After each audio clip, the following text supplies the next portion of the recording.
Welcome to Awario Marketing Talk, a podcast where we uncover digital marketing secrets. Hi marketing lovers, I'm Lina, a content copywriter at Awario.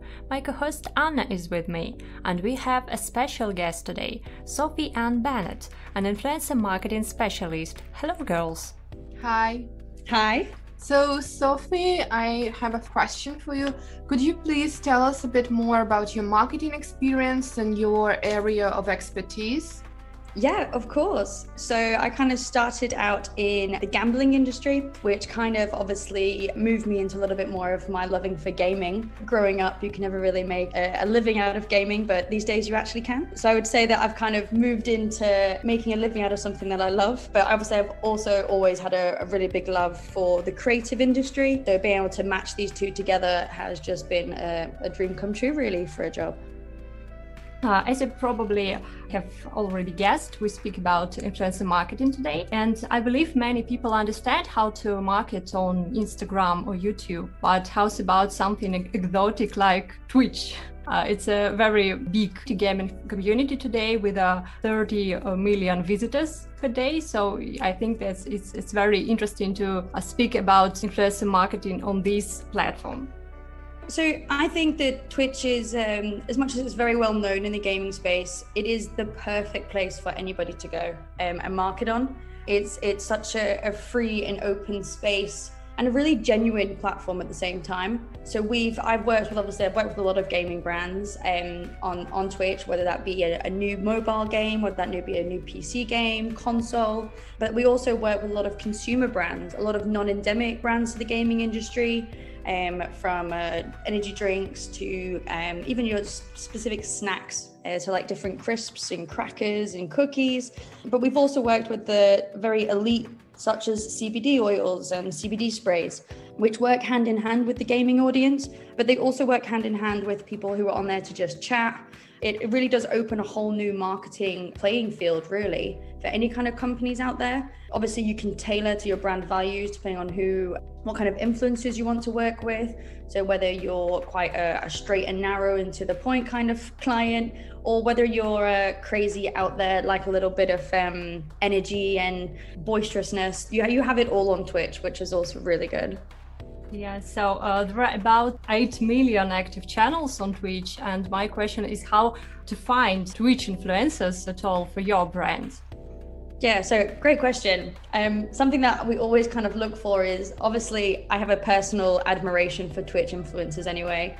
So I kind of know the people that I personally would want to work with. So if I owned a brand, I would want to be working with someone that was super chatty, a little bit crazy, but also a little bit exotic, that had something going for them. But say if I had a client that came to me and said that they were looking for US and UK influencers that had an average concurrent viewership that was quite good, so it's really around 250 to 500 ACCV, then we would go and look at that. So we use one of our own platforms internally. We have our own database, but if we're looking for people that are a little bit out there that we've not worked with before, we always have a little look on Sophie-Ann. We look at a few of the target markets that we're looking at. Perhaps we're looking at Brawl Stars, perhaps we're looking at Fortnite only players. And we can obviously go on there and look at who are the biggest names streaming this title at the moment. And that's what's great about Twitch, is that you also get a wealth of knowledge about how the platforms are performing, what their average watched minutes are, whether or not they've been streaming for 7 days in a row, whether they've not streamed in 30 days. And you kind of see like what time they go live at. So it really allows you to see what is the best time for them to go live at, which gives you a super concurrent view into whether they're in the US, whether they're in the UK market, whether they're in the Asian market. So there's a lot of things that are out there that you can look on Sophie-Ann. So that's usually our first point of call. But we obviously go to sometimes a lot of the YouTubers who specialize in IRL or streaming. They also have a Twitch channel as well. So that's always a good supporting backdrop to have. So you can always check out your favorite YouTubers, and some of them have moved over to Twitch. But most of the time, because we have such a well-versed community ourselves, we have our own exclusive talents at Game Influencer, but we also have a lot of knowledge within ourselves that we know exactly who would be the best fit for some of ours going forward. But for anybody starting out, Sophie-Ann is the best place to start, especially if you know what games you want to go after and what community would work best with either your product or your new game as well. Out of curiosity, can I just ask how many people are in your database if it's not like a secret? It's not a secret at all. I think we're close to the 3 billion over about. Wow. Yeah. So we specialize in anything from micro to macro to mega. So we've got quite a lot of people that we've worked with. And since we've been around for the past 6 years, we've had multiple campaigns run across the board globally as well, which is great because we have 12 languages in-house. And if you want to find someone new, have you tried working with the social listening tools like Awario and use social listening to find influencers? Yeah, so something that's a little bit different about kind of using these tools for Twitch is that Twitch is quite it's like a talkative, so it's more of an audio channel, which does cause some difficulty sometimes when you obviously want to use social listening tools. Social listening tools work tremendously well when you can have full descriptions like on YouTube, or you can have captions and things like that happen around Facebook and Instagram and those lots of platforms. But for things like, especially like Snapchat as well, is quite similar because it's an ephemeral piece of content. And sometimes Twitch videos can also be ephemeral content. It depends if the influencer wants to decide to save those on their channel or not. You don't always get those perfect social listening tools to be able to grasp all of that kind of stuff. We know there's a few out there that we've tried to use by grasping and listening to the audio itself, but they tend to be quite time consuming at the same time. So we tend not to gravitate towards them for any Twitch activity. But we have used them in the past for any YouTube activity or Instagram activity we've used. Can I ask you, how do you use them usually? Yeah, of course, yeah. So depending on what we're running, what kind of campaign we're running for our clients or our brands, we will either be running, so say, for example, the best one that we usually use for when we're pushing UGC content through hashtag challenges, where a lot of the time we'll be using specific keywords, specific target words that would be similar, just to pick up on what's being said and what's being spoken about around either the actual campaign that we've activated or the new update or the new product launch, things like that. That's the kind of the major ones that we tend to use it for, but we don't necessarily usually input these. More of the time we have obviously like stronger KPIs listed to it, like such as the like CPI or CPA, that usually tends to be the bigger push that clients tend to want from us rather than the social listening aspect. Okay, and my question is about the option for influencer marketing on Twitch. For example, on Instagram, influencers can tag a company in their profile or can, for example, tell about a company in the stories. And what about Twitch? So Twitch actually has a variation of different ones that you could use. So there's kind of like 3 pillars that I guess I can kind of talk through. So the main one is that you see a lot is let's play videos. So very similar to YouTube, you'll have people playing the game on live television basically. They'll get to kind of interact with the game, showcase its best features, but it also comes across as a little bit more genuine. There's no script to it. You can give them a few talking points, but also just allows them to come at one with your product, whether that be a new game, whether that be a new headset, whether that be a new drinks company that they're signing on, or even a telephone company. They could be showcasing how they transfer their Android to an iPhone or an iPhone to an Android. There's really endless possibilities about how genuine you can kind of showcase that interaction on a live stream. You can do a lot of different tournaments, which integrates obviously say 5 to 10 influencers at the same time. And what's really cool is that you can then obviously swap between the channels and you can kind of showcase what's exactly going on and all the same time. We've done a lot of things like that, but across time zones, which is a really exciting thing because it's kind of like handing over the baton. So it's like doing a relay, but from one time zone all the way over to another. That's something that is really quite fun and engaging to watch on Twitch because you can see that game being played for 24 hours. And so it kind of showcases how you can move up in the rankings. But then we also have a kind of second pillar, which takes me to like being able to sponsor channels and having people do 1 month, 3 month, 6 month channel sponsorships, where they will maybe have 1 sponsorship stream a month, maybe even 2, depending on what kind of activity it was they were running. But they could also have, say, they could run their own tournaments themselves. But basically the channel takes on a really good vibe that mirrors both the brand's expectations, the brand's values, and merges them with the influencer's brand's values as well. This is something that we always take really cautious and we always like to find the perfect fit. So basically we take, say the brand value is honesty and nationalism or something like that. Then we'd go out and find someone that was that perfect space of honesty. Maybe they always talk their mind. Maybe they have no filter. So we're really trying to find that perfect grasp of both the brand and the influencer. And with that, you can basically kind of take over the channel. You can have lots of brand placements. It can be on the breast of the shirt they're wearing. It can be on a hat.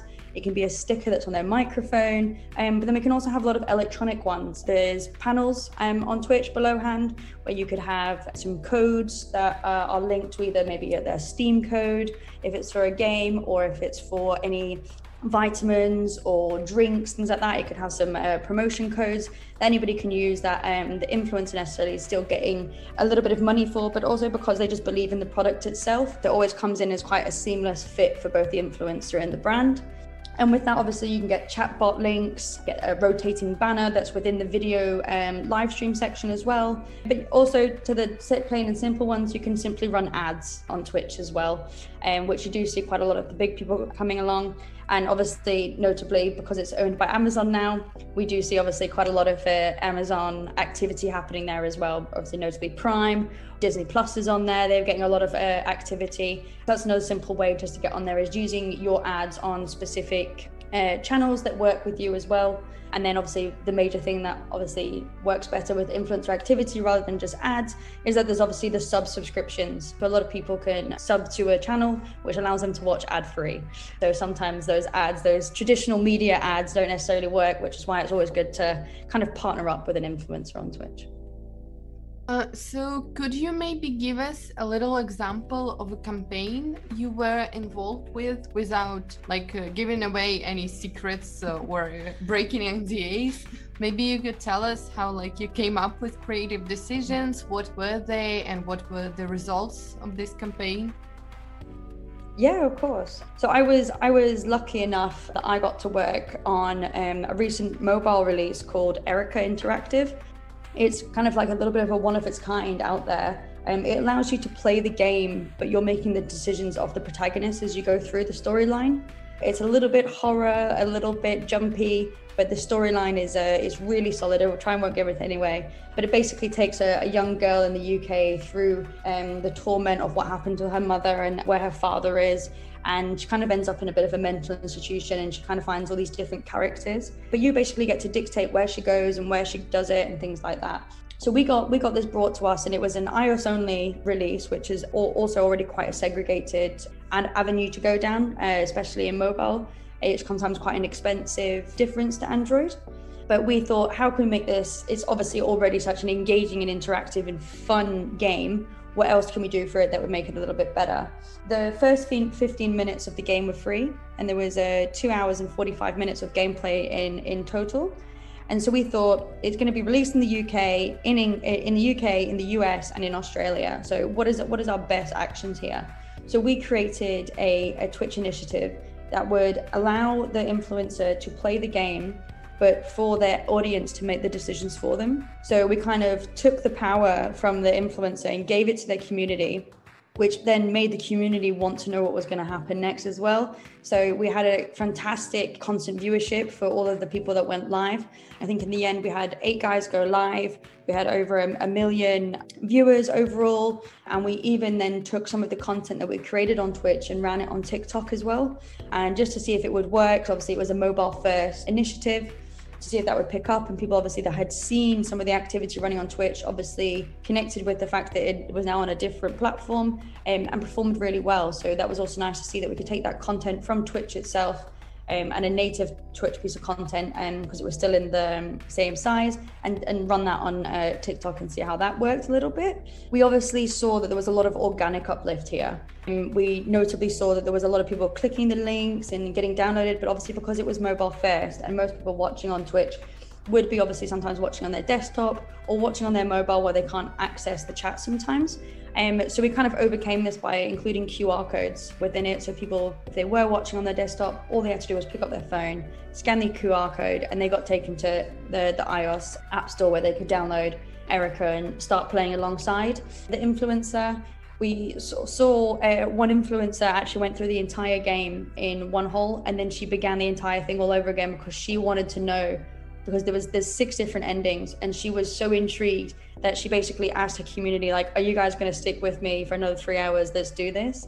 And that we thought was just a fantastic just ode to how good the game is, and also how interactive it was for them to be talking to their communities, the community to be making the decisions for them, and really, really interesting from our behalf as well as watching our clients be really happy with the outcome as well. That's good. And what are the key metrics marketers can use for measuring Twitch influencer campaign performance?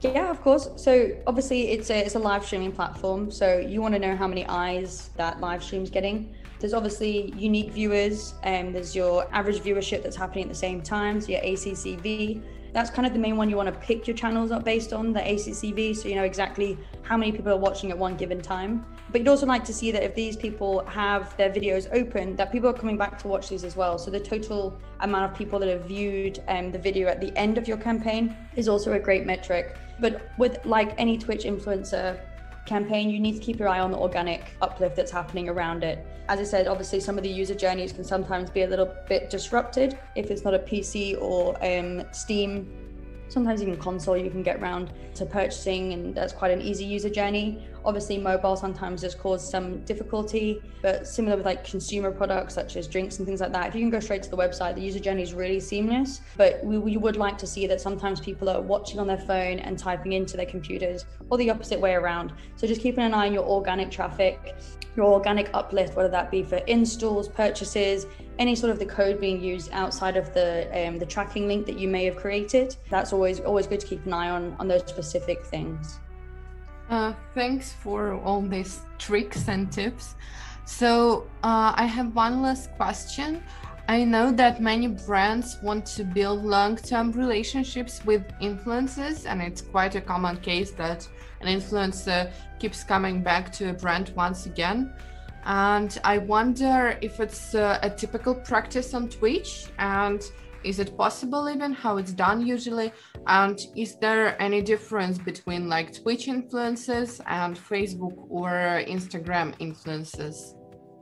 Yeah, so similarly to Facebook, Instagram, any kind of, I mean, you've even got your Discord influencers at the moment. Everyone obviously has to disclose that they're in an ad partnership. So that's kind of the closest thing that I would say is even probably the most overlapping.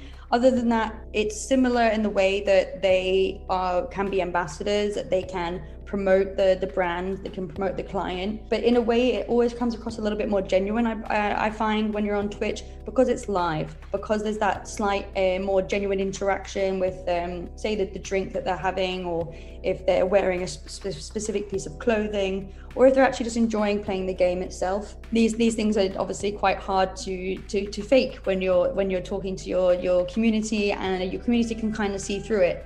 So the people that take on these long-term partnerships on Twitch, they are really heavily involved in the brand and the brand values and things like that. And they believe in the product because they want to showcase it to their fans and to their community, and they want to stand by that product as well. You do see quite a lot more people work on a long-term partnership on Twitch. It's not often that you'll see people do a one-off partnership. Sometimes they can last 1 month. Sometimes you see year-long sponsorships, whether that be for chairs, gaming chairs.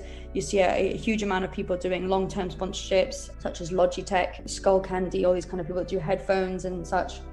And then you see your likes of Red Bull, similar very people. They'll have fridges in the background, but they'll be drinking it on their channel. They work really well because they resonate with the audience. The audience is constantly seeing that brand whilst they're watching someone that they really admire. And if they see that person is using said product or playing said game, they're going to want to do the same, because if they're seeing someone that they are happy with and that they know of, it always seems a little bit more genuine, in my opinion, in comparison to your likes of your Instagram, where I think Instagram can also be a lot more around like just usage rights.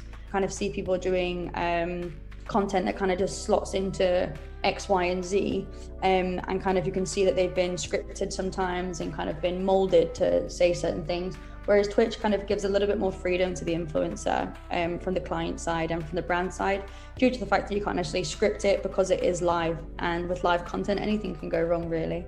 Yeah, I think this live element like changes a lot of things probably.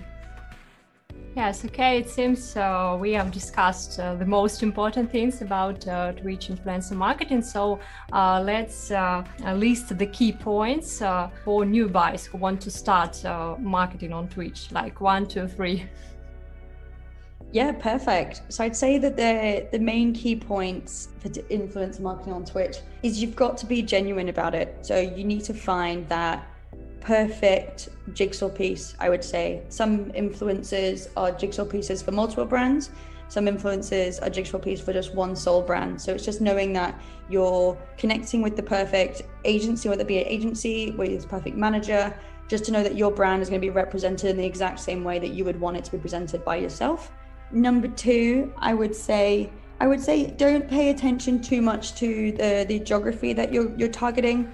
You'll see a lot of the time that, say, if I wanted to use a UK influencer, I'm going to be targeting the USA over the UK, notably just because of where it's going to be going. But you can never understand where your reach could actually go on Twitch. So it's always good that if you are doing a global campaign, that you do look heavily into all over the place, because you'll pick up some influencers that have, like, so we have a German influencer. She has a huge pull on Japan and Brazil. So that's something that really does open your eyes. So I think that's something, just never put yourself in one box, because there's a lot of other boxes that could be better fitting to yourself. And point number 3 that I would say is anybody should do it.